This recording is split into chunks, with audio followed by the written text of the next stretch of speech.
Escuchas a Héctor Rosales en radio. Me escuchas en este 14 de mayo del año 2024. Gracias por estar aquí. Bueno, pues hoy vamos a continuar con el caso de las apariciones de la Virgen de Fátima.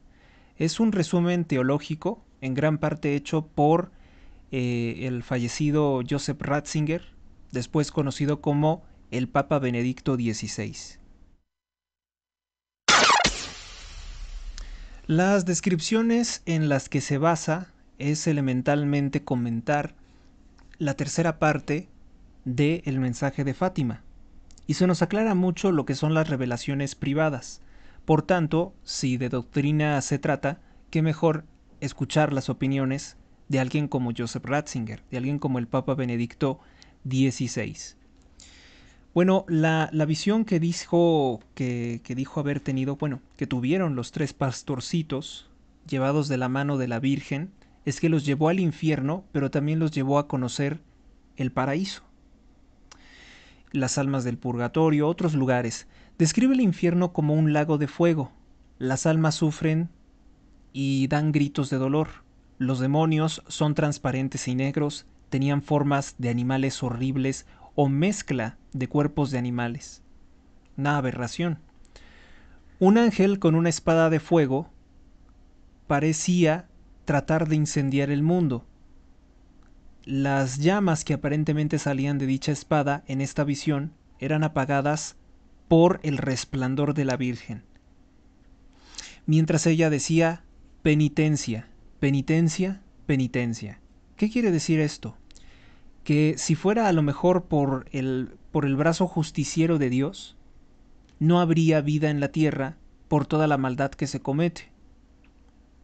Pero la Virgen, con misericordia, suplica por la salvación del género humano, por la misericordia que se debe de tener con el ser humano, porque entre toda la maldad siempre hay gente buena habitando, hay hombres justos en la ciudad que pareciera a veces dominada por el mal, por la oscuridad.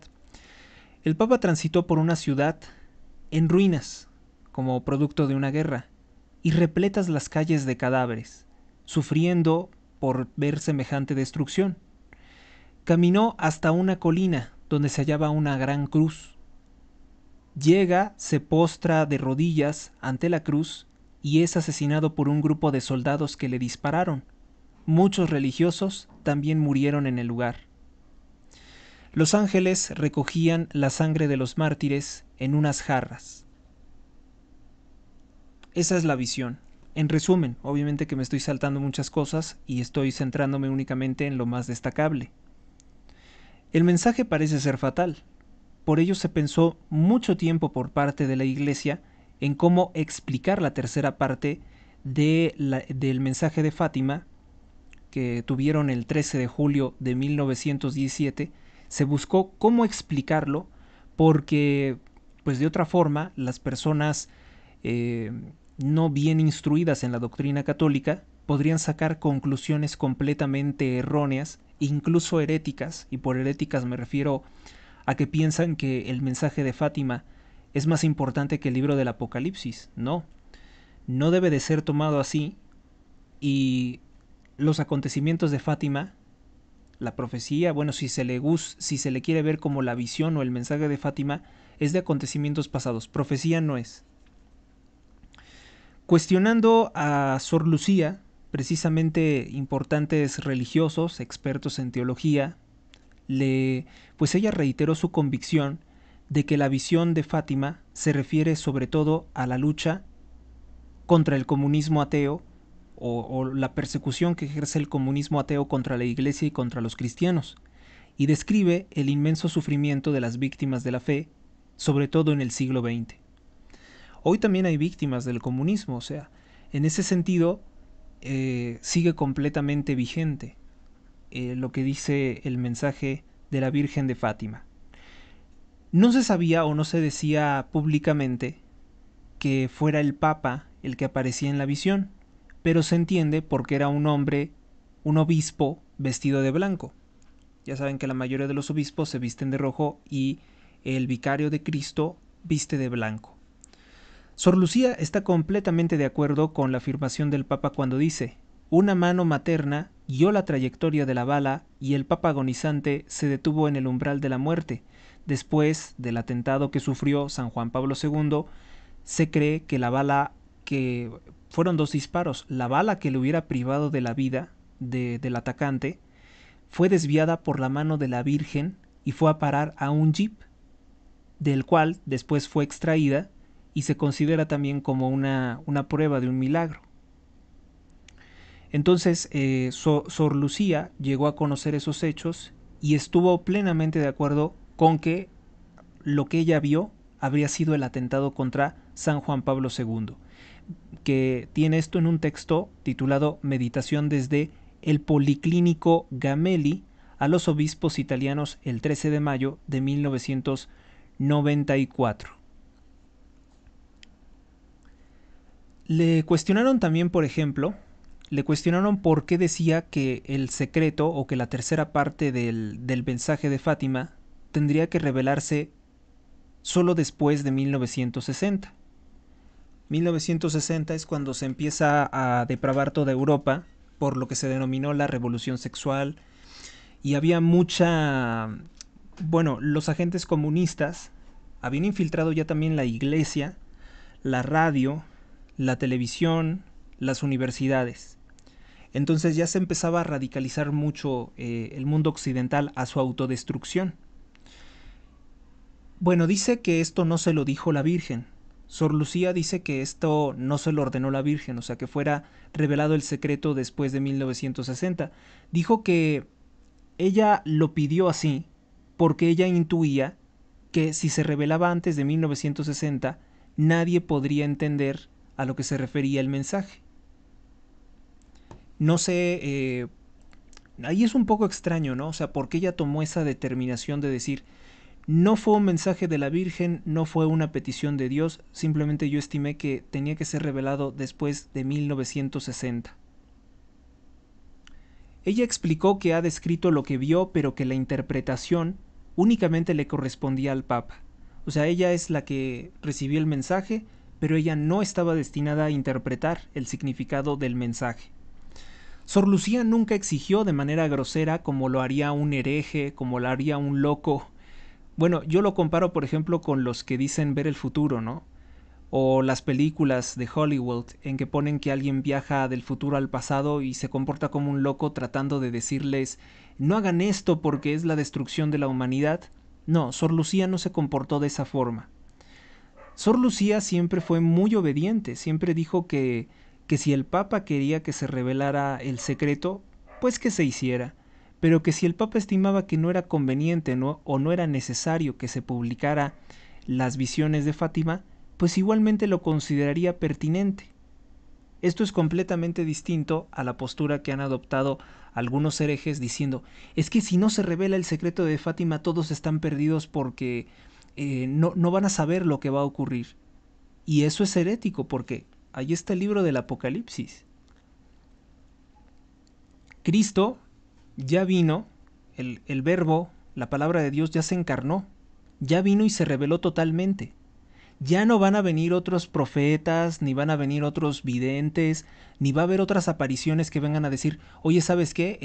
La Biblia está mal, está completamente equivocada. No va a ocurrir eso. Dios con todo su poder determina que ya todo lo que se tenía que decir se dijo por la presentación de Cristo ante los hombres. Ya se reveló todo. Vamos entonces a explicar lo que es una visión privada. El cardenal Angelo Sodano dijo sobre la visita del Papa Juan Pablo II a Portugal que la visión de Fátima tiene que ver sobre todo con la lucha de los sistemas ateos, y me refiero al nihilismo, al comunismo, al darwinismo, al judaísmo, que es ateísmo también en cierta forma, el nazismo, ¿sí? Son sistemas ateos contra la Iglesia y los cristianos, y describe el inmenso sufrimiento de los testigos de la fe del último siglo del segundo milenio. Hubo mucho sufrimiento para los cristianos en el pasado siglo. Por ejemplo, la masacre de más de 250,000 católicos en México a manos del Estado mexicano dirigido por la masonería de Plutarco Elías Calles es un buen ejemplo del sufrimiento que hemos padecido el pueblo católico en la historia del siglo pasado.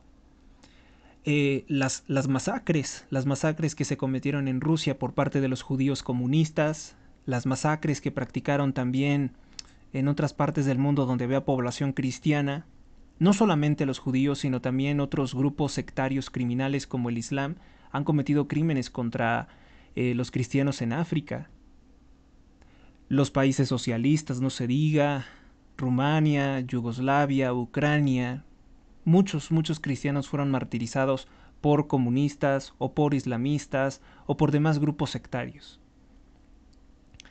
Es un interminable vía crucis dirigido por los papas en el siglo XX, así lo explicó. Quiere decir que no necesariamente debe de entenderse de manera literal lo que dice la visión de la tercera parte del mensaje de Fátima. Hay muchas formas en que se priva de la vida a las personas. Dice, el mensaje ya se cumplió y pasó el peligro tras la caída de varios regímenes comunistas en 1981. Llegaron a preguntarse eso.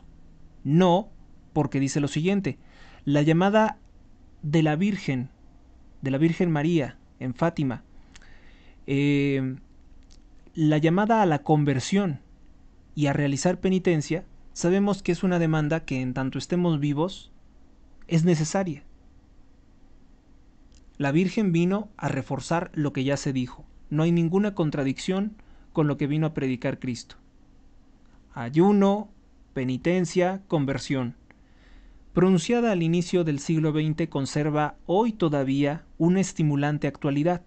La señora del mensaje parecía leer con una perspicacia especial los signos de los tiempos, los signos de nuestro tiempo, la invitación insistente de María Santísima a practicar la penitencia.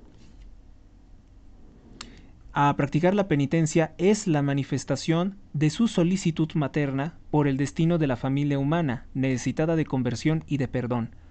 Juan Pablo II esto lo dijo en su mensaje para la Jornada Mundial del Enfermo en 1997. La forma en que se puede interpretar, por tanto, el mensaje de Fátima es reforzar la fe en Cristo, que el Papa, al igual que Abraham, estuvo puesto a prueba en un momento muy difícil, en pues precisamente arriesgar su vida por proteger, por seguir con el mandato de Dios. Es importante destacar que el catecismo nos dice que todo lo que Dios quería decirnos ya está presente en Cristo. Ya no hay que buscar otras cosas. Es el Nuevo Testamento. Así, por esa razón, se cerró ya el tiempo de los profetas. Ya no va a haber más profetas que nos vengan a cambiar la letra de lo que dijo Cristo, porque ya, o sea, los profetas, ¿qué hacían? Anunciar la venida del Mesías, del Salvador. Ya se cumplió eso, ya no es necesario que vengan más profetas. Ya los apóstoles, explicando precisamente lo que aprendieron de Cristo y lo que les inspiró el Espíritu Santo, ya se dijo todo lo que se necesita saber, hasta el final de los tiempos. Obviamente que el libro del Apocalipsis es un libro muy complejo que es poco, precisamente por lo complejo que es poco tratado. Dentro del catolicismo nadie se atreve a decir, a partir de tal año va a empezar el juicio final, porque eso no se sabe y eso no se dice. Al menos personas serias no van a decir, tal fecha y en tal lugar empieza el apocalipsis porque va a estar presente el anticristo y van a ser aquí y va a ser tal cosa. Eso no lo van a decir una persona seria, no lo va a decir tampoco la iglesia. El catecismo dice también, sin embargo, o sea, sobre la visión de Fátima, que podemos entenderla como algo sí de Dios, que es accesorio a reforzar la fe, dice el catecismo. Sin embargo, aunque la revelación esté acabada, no está completamente explicitada, no está completamente explicada, no está completamente clarificada, ¿no?, en sus conceptos. Corresponde a la fe cristiana comprender gradualmente todo su contenido en el transcurso de los siglos. Catecismo de la Iglesia, número 66. La Biblia dice lo siguiente: mucho tengo todavía que deciros. Cristo dijo esto: mucho tengo todavía que deciros, le dijo a sus apóstoles, pero ahora no podéis con ello. Cuando venga Él, el Espíritu de la verdad, es decir, el Espíritu Santo, os guiará hasta la verdad completa, pues no hablará por su cuenta, Él me dará gloria, porque recibirá de lo mío, y os lo anunciará a vosotros. Juan capítulo 16, del versículo 12 al versículo 14. En esta parte de la Biblia, nuestro Señor Jesucristo nos habla precisamente de que habrá nuevas señales, nuevos mensajes, que serán en cierta forma revelación privada. No pasa nada si esta revelación privada pues no se estudia o no se conoce a profundidad por parte de un creyente, en tanto tenga bien presente la palabra ya revelada, que es vasta y completa en la Sagrada Escritura y en la tradición de la Iglesia. Ya se dijo todo lo que se tenía que decir. Ahora, para aquellos hombres incrédulos, Dios no va a perder el contacto y no va a dejar de obrar milagros para reforzar la fe. Dichosos los que creen sin ver, pero también los que vieron y pueden creer. Por otra parte, este guiar es un tomar del tesoro de Jesucristo mismo, cuya profundidad inagotable se manifiesta en esta conducción por parte del Espíritu Santo. A este respecto, el Catecismo cita una palabra densa del Papa Gregorio Magno, que dice lo siguiente: la comprensión de las palabras divinas crece con su reiterada lectura. Pues sí, leyendo, releyendo y decir, ¿a qué se refiere esto? Por ejemplo, el pasaje de la Biblia de tendrá la marca de la bestia en la mano, ¿no? Y en la frente, y nadie podrá comprar ni vender si no la tiene. ¿A qué se referirá con esto? Puede ser una marca física, ¿no? Pero también podría ser una forma de pensar, un distintivo, un culto diabólico, un culto que va totalmente en contra de Cristo, una apostasía de la Iglesia. La prédica de una nueva ideología que pervierte, obviamente, lo que predica Cristo. Catecismo de la Iglesia 94, Gregorio Magno, basándose también en Ezequiel 1, 7 y 8.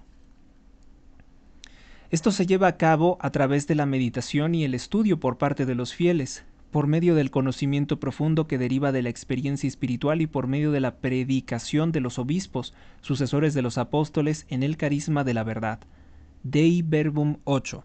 ¿Qué quiere decir esto? Bueno, pues que quienes están mayormente facultados para clarificar la palabra, para establecer doctrina y fe, pues son los religiosos, que tienen muchos años de estudio para prepararse y emitir opiniones conforme al magisterio de la Iglesia. Lo que tuvieron los pastorcitos en Fátima se puede considerar, a pesar de que lo vieron muchos otros, como una revelación privada, porque no está en la Biblia, no es un acontecimiento que viniera contenido en la Biblia, salvo lo que acabamos de mencionar sobre que todavía voy a decirles más cosas, dijo Cristo. Ellos no son profetas, los pastorcitos, ni vienen a completar la revelación de Cristo, sino a ayudar a vivir plenamente en la fe. Así no es una visión del futuro, no son futurólogos, no son videntes, no son adivinos, que nos dicen algo que vamos a evitar, sino que es un llamado a reafirmar lo que ya se conoce, vamos a decirlo incluso hasta científicamente, que da por resultado, por ejemplo, seguir las ordenanzas de Dios, y que da por resultado el no seguir las ordenanzas de Dios. Todo lo que parece describir la Virgen es un holocausto nuclear. El teólogo flamenco Edanis, eminente conocedor de esta materia, afirma sintéticamente que la aprobación eclesiástica de una revelación privada contiene tres elementos necesarios. El mensaje en cuestión nunca debe de contradecir la fe ni las buenas costumbres de la Iglesia. No puede venir alguien a predicarte otro evangelio. Así lo dice también la Biblia. Incluso si bajara un ángel del cielo y les predicara otro evangelio, no. No es el caso del mensaje de Fátima, creo que está plenamente en consonancia con la fe. Es lícito hacerlo público y los fieles están autorizados a darle en forma prudente su adhesión. Así lo explica Danis. Sguardo su Fatima e bilancio di una discussione, que se publicó en la Civiltà Católica. Un mensaje así, una revelación privada, puede ser de ayuda, una ayuda válida para comprender y vivir mejor el Evangelio en el momento presente. Por eso, no se debe de descartar que sea una visión favorecedora, no se debe de ignorar tampoco, se le debe de tomar en atención. Obviamente que no cualquier cosa es una aparición de la Virgen. Hay muchas supersticiones alrededor de que dicen que en una pared con humedad se apareció la Virgen. Bueno, esas son otra clase de cosas que yo creo que ni siquiera la Iglesia lo ha sometido a valoración. Lo que es importante es atender a los mensajes, a lo que ya sabemos, no a una idolatría de un objeto. Esta ayuda que da Dios, las apariciones marianas, son para vivir mejor el Evangelio, para no ser incrédulos y creer en el Evangelio.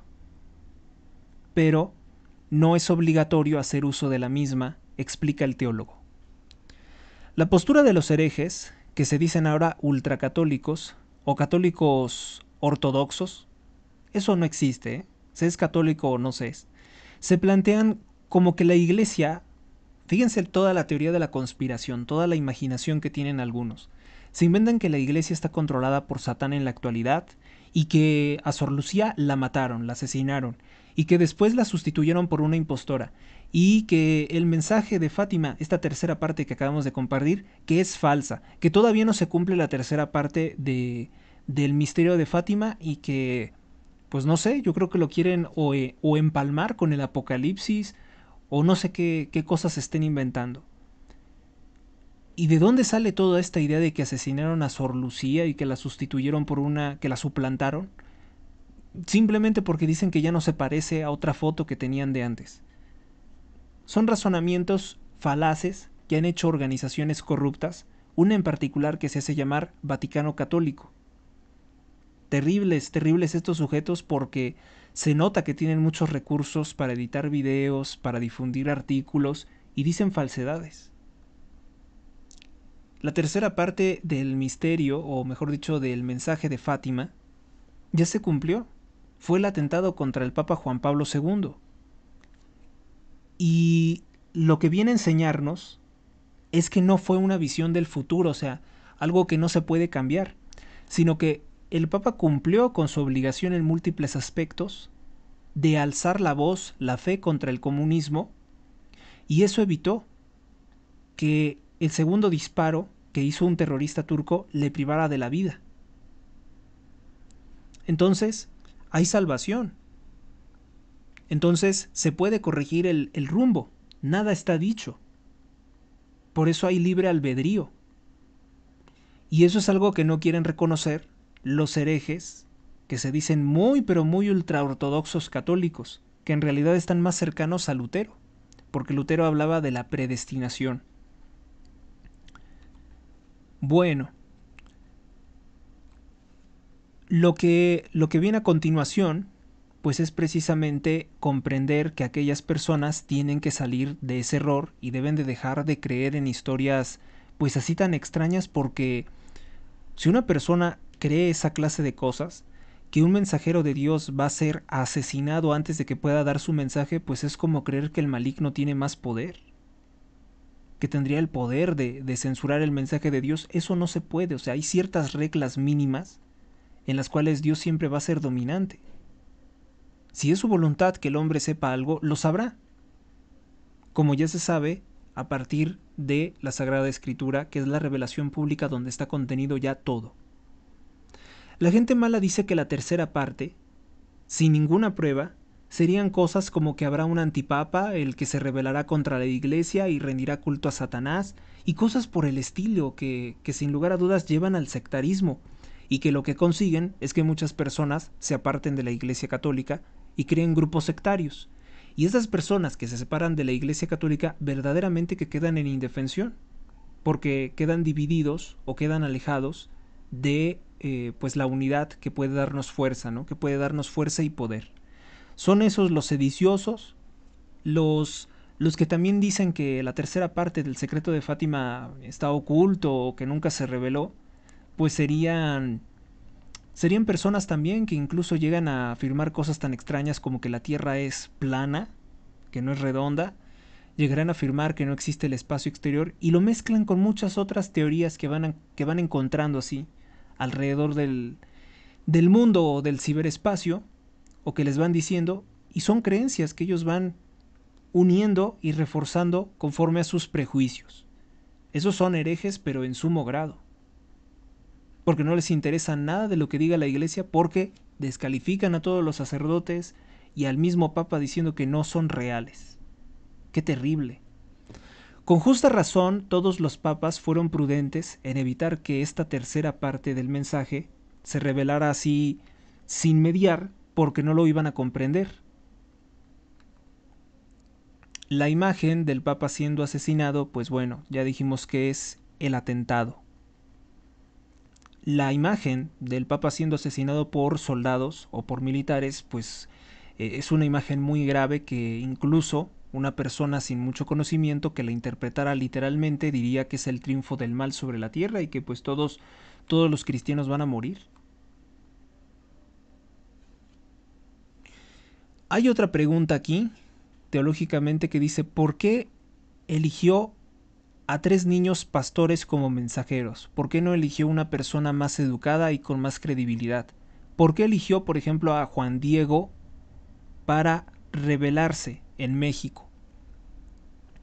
Bueno, pues precisamente para descartar que se tratara de un recurso de imaginación intelectual.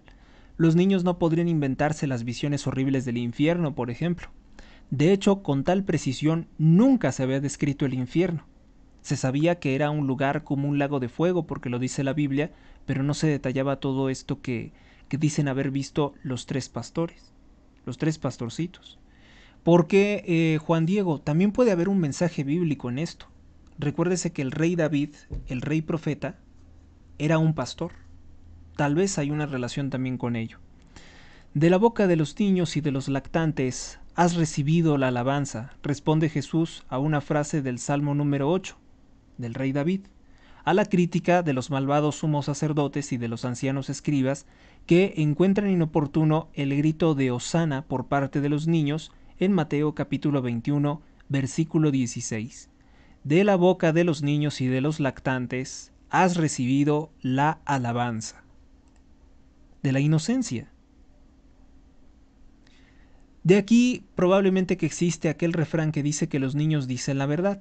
No realmente es que los niños digan la verdad, que sea como una regla. No, si tú conoces, la mayoría de los niños son muy mentirosos. A lo que se refieren con que los niños siempre dicen la verdad, es que los niños no es tan fácil que mientan. No saben mentir. No tienen esa habilidad, no tienen ese doble pensar que las personas mayores van desarrollando con el tiempo.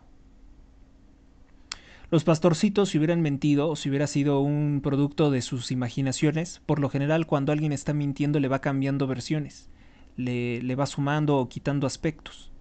Sobre el refrán de que los borrachos dicen la verdad, es mentira. Un vicioso por sus sentidos alterados nunca podría distinguir lo cierto de lo falso, ni siquiera él mismo. Como palabra clave de la primera y de la segunda parte del secreto de Fátima, hemos descubierto la de salvar las almas. Esa es la principal misión. Así como la palabra clave de este secreto es el triple grito de penitencia, penitencia, penitencia. Viene a la mente el comienzo del Evangelio cuando dice penitemini et credite evangelio. Repito, penitemini et credite evangelio, o sea, penitencia y cree en el evangelio, en latín. Marcos capítulo 1 versículo 15. Comprender los signos de los tiempos significa comprender la urgencia de practicar la penitencia, la conversión y la fe. Esta es la respuesta adecuada al momento histórico que se caracteriza por los grandes peligros que serán descritos en las imágenes sucesivas. Me permito insertar aquí un recuerdo personal en una conversación con Sor Lucía, dice Joseph Ratzinger. Me dijo que le resultaba cada vez más claro que el objetivo de todas las apariciones era el de hacer creer siempre más en la fe, en la esperanza y en la caridad. Todo el resto era para conducir a esto. O sea, Joseph Ratzinger aquí nos descarta completamente que el mensaje de Fátima sea el anuncio de una gran destrucción inminente, o sea, que ya nadie lo va a poder detener, ¿no? Porque hay gente que ha también interpretado el secreto de Fátima como decir, se viene la destrucción de la humanidad, entonces ya ahorita lo que nos conviene es ya no trabajar, ya no hacer nada porque el mundo ya se va a acabar. Eso es una secta apocalíptica. Esa tampoco es una postura adecuada. Simplemente habla de realmente creer en Cristo, realmente tener esperanza y paz en Cristo. ¿Por qué nos vamos a estar preocupando de lo que ocurrirá mañana? A cada día tiene su pena. Y a cada pena, pues como dice ese refrán, Dios aprieta pero no ahorca. No te va a poner algo que no puedas solucionar. Examinemos ahora más de cerca cada imagen. El ángel con la espada de fuego a la derecha de la Madre de Dios recuerda imágenes análogas en el libro del Apocalipsis. Representa la amenaza del juicio final que incumbe sobre el mundo. La perspectiva de que el mundo podría ser reducido a cenizas en un mar de llamas hoy no es considerada absolutamente como una fantasía. El hombre mismo, dice Joseph Ratzinger, el hombre mismo ha preparado con sus inventos la espada de fuego. Dígase, por ejemplo, las bombas atómicas. La visión muestra después la fuerza que se opone al poder de la destrucción, el esplendor de la Madre de Dios, proveniente siempre de Él, la llamada a la penitencia. De ese modo se subraya la importancia de la libertad del hombre. El futuro no está determinado de un modo inmutable, y la imagen de los niños, la imagen que los niños vieron, no es una película anticipada del futuro de la cual nada podría cambiarse.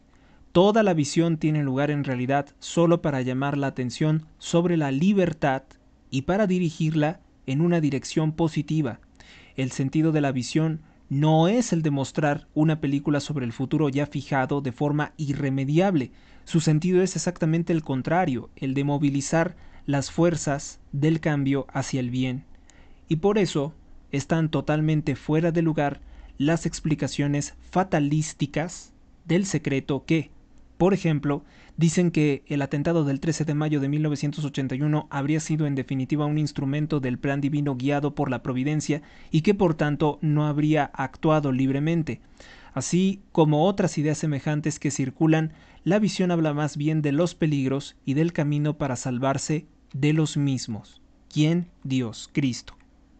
Tomemos ahora en consideración cada una de las imágenes que siguen en el texto del secreto. El lugar de la acción aparece descrito en 3 símbolos: una montaña escarpada, una gran ciudad en medio de ruinas y finalmente una gran cruz de troncos rústicos. Montaña y ciudad simbolizan el lugar de la historia humana, la historia como costosa subida hacia lo alto, la historia como lugar de la humana creatividad y de la convivencia, pero al mismo tiempo como lugar de las destrucciones, en las cuales el hombre destruye la obra de su propio trabajo.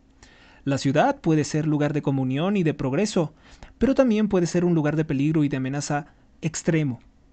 Sobre la montaña está la cruz, meta y punto de orientación de la historia de la humanidad, o al menos debería de serlo. En la cruz, la destrucción se transforma en salvación. Se levanta como signo de la miseria de la historia y como promesa para la misma. Es el árbol de la salvación. Es una de las analogías que encontramos en el Antiguo Testamento. ¿Por qué?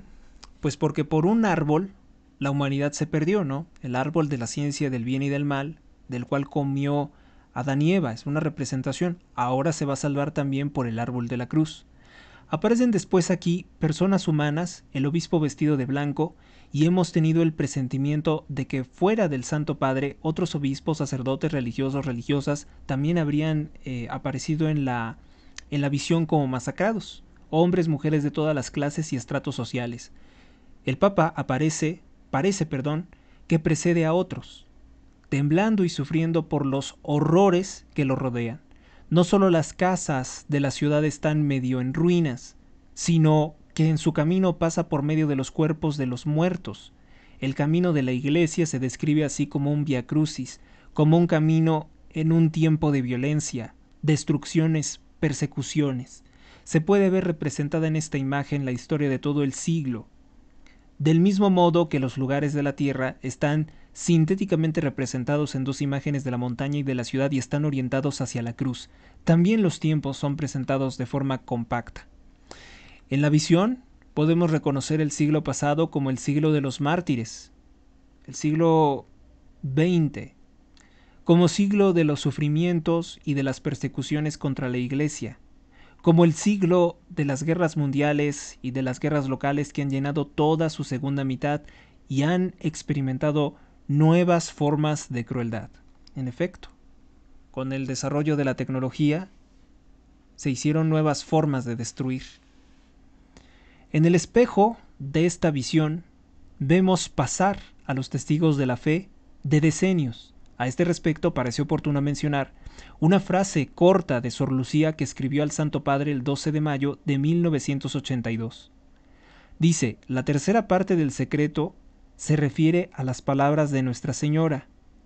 Si no Rusia diseminara sus errores por el mundo, promoviendo guerras y persecuciones a la Iglesia, los buenos serán martirizados, el Santo Padre tendrá que sufrir mucho, varias naciones serán destruidas.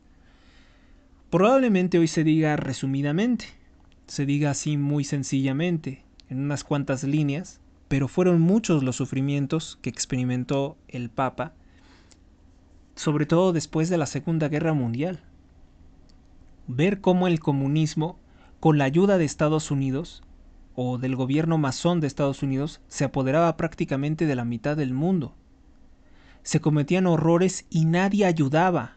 Nadie de Francia, nadie de Inglaterra, nadie de Estados Unidos, me refiero a los gobiernos, no ayudaban, no intervenían, no frenaban. Es más, las intervenciones que hubo supuestamente contra el comunismo no eran contra el comunismo y terminaron masacrando a miles de personas en países como Vietnam.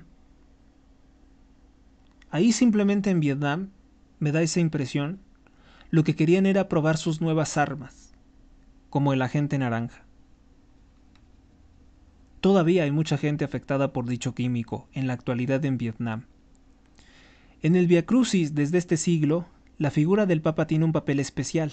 En su fatigoso subir a la montaña podemos encontrar indicadores con seguridad juntos de diversos papas, que comenzó con Pío X hasta el Papa actual, en ese entonces Juan Pablo II, que ha compartido los sufrimientos de este siglo y se ha esforzado por avanzar entre ellas por el camino que lleva a la cruz. En la visión también el Papa es asesinado en el camino de los mártires.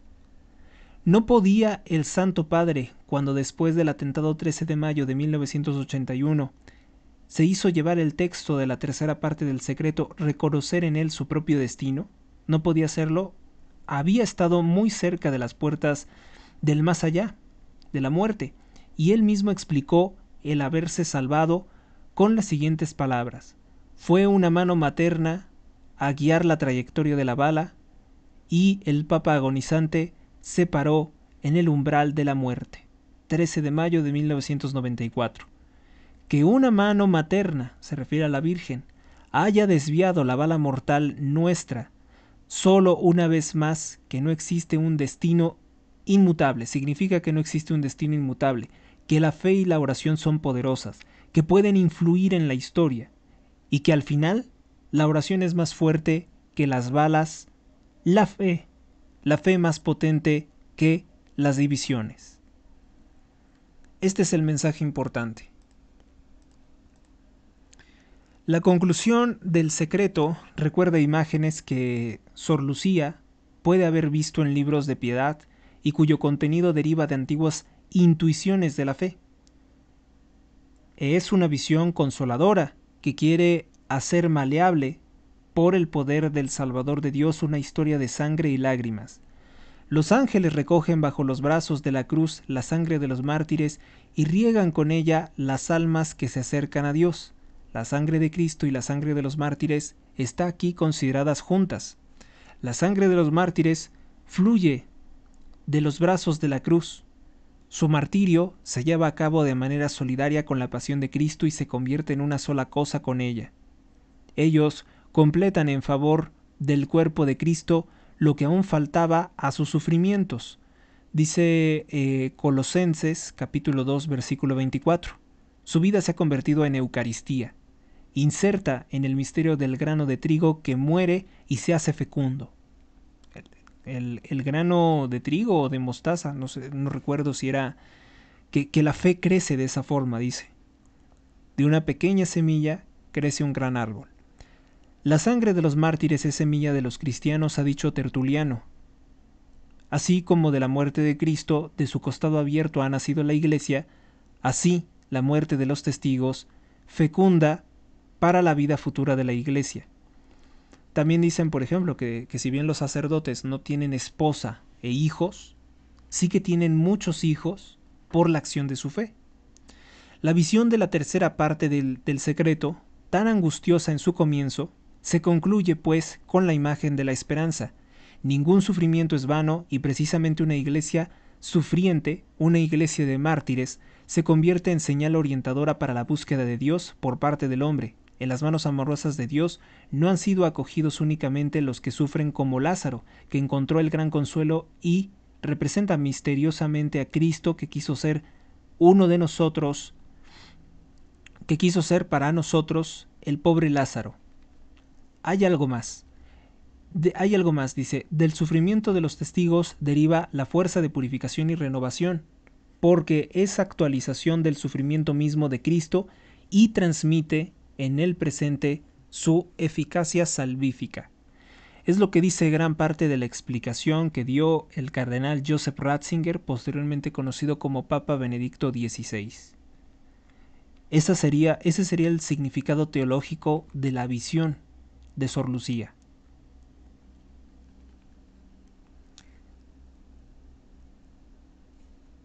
Ahora vamos a explicar unas cosas finales con algunas citas bíblicas. Primero, concluir que el secreto de Fátima entonces no se hizo para satisfacer nuestros apetitos por las tragedias, la destrucción o destinos fatales, no, sino para dar esperanza, pues es que Dios no va a querer aterrorizar a la humanidad diciéndole no va a haber salvación y va a haber mucho horror y todos están condenados, no. Jesús nos dice, padeceréis tribulaciones en el mundo, pero tened confianza, yo he vencido al mundo. Juan capítulo 16 versículo 33. El mensaje de Fátima nos invita a confiar en la promesa de Cristo. De modo que no podemos ser fatalistas y debemos de entender que la revelación de Fátima es ya de cosas pasadas y que tales visiones son previas a lo descrito en el libro del Apocalipsis, que es un libro de muy difícil interpretación. Porque una de las interpretaciones heréticas que se hace del secreto de Fátima es decir, que el Apocalipsis ya comenzó, que porque lo marca como un inicio la aparición de la Virgen de Fátima. Fíjense que incluso la Segunda Guerra Mundial fue algo tan terrible y no podemos decir, pese a lo terrible que fue, que sea el inicio del Apocalipsis. Ahora bien, hay una profecía actualmente que nos habla de auroras boreales y de desgracias. La verdad es que no. O sea, ahorita con lo que se vio de la tormenta electromagnética, pues no hay una profecía como tal que nos diga eso. Pero a nuestra interpretación privada podemos decir que es una señal de la naturaleza de algo anormal. Quizás cíclico, pero poco frecuente y por tanto decimos que anormal. Vemos otras cosas terribles que están ocurriendo en el mundo, como los asesinatos, las sequías, los secuestros, gobiernos realmente malos, gobiernos que se dedican a hacer rituales ocultistas, brujería, rendir culto a la muerte. Bueno, digo que esas cosas sí son señales de que algo malo está pasando en el país. Pero igualmente no me aventuraría a decir que ese es el inicio del Apocalipsis. Y por ello el mensaje de Fátima es vigente en la demanda de que los hombres necesitan conversión y hacer mucha penitencia, porque debemos de pagar por nuestras deudas, ya que la Biblia también dice, Mateo capítulo 5 versículo 26, en verdad te digo que no saldrás de allí hasta que hayas pagado el último céntimo. Habla sobre el purgatorio. Habéis oído que se dijo, no cometerás adulterio. Versículo 28. Pero yo os digo, todo el que mira a una mujer deseándola, ya ha cometido adulterio con ella en su corazón. De ahí el peligro de ver cosas inapropiadas, porque, al menos en nuestro corazón, ya estamos adulterando o fornicando con ellas. Bueno, pues esta es la explicación más o menos, mejor dicho, teológica que dio Joseph Ratzinger a la tercera parte de El secreto de Fátima. Y bueno, pues queda completamente descartado que Sor Lucía haya sido asesinada y que el misterio de Fátima, el secreto de Fátima esté oculto, y que si no lo sabemos es terrible, porque pues estamos completamente en la cegados y no sabemos lo que está ocurriendo en el mundo. No, sí sabemos, porque tenemos la revelación plena ya en la Sagrada Escritura, en el Nuevo Testamento, y a eso hay que estar seriamente unidos. ¿Que pueden haber otras apariciones marianas? Por supuesto que puede haberlas, porque pues ayudan precisamente a reforzar, a vivir más la creencia en el Evangelio, la fe en el Evangelio. Pues bien, cerramos con esta primera parte del programa, con 46 minutos de transmisión, y seguimos con portadas. Suscríbete a Héctor Rosales Oficial y recibe las últimas noticias y actualizaciones del canal. Gracias por tu atención, hasta la próxima.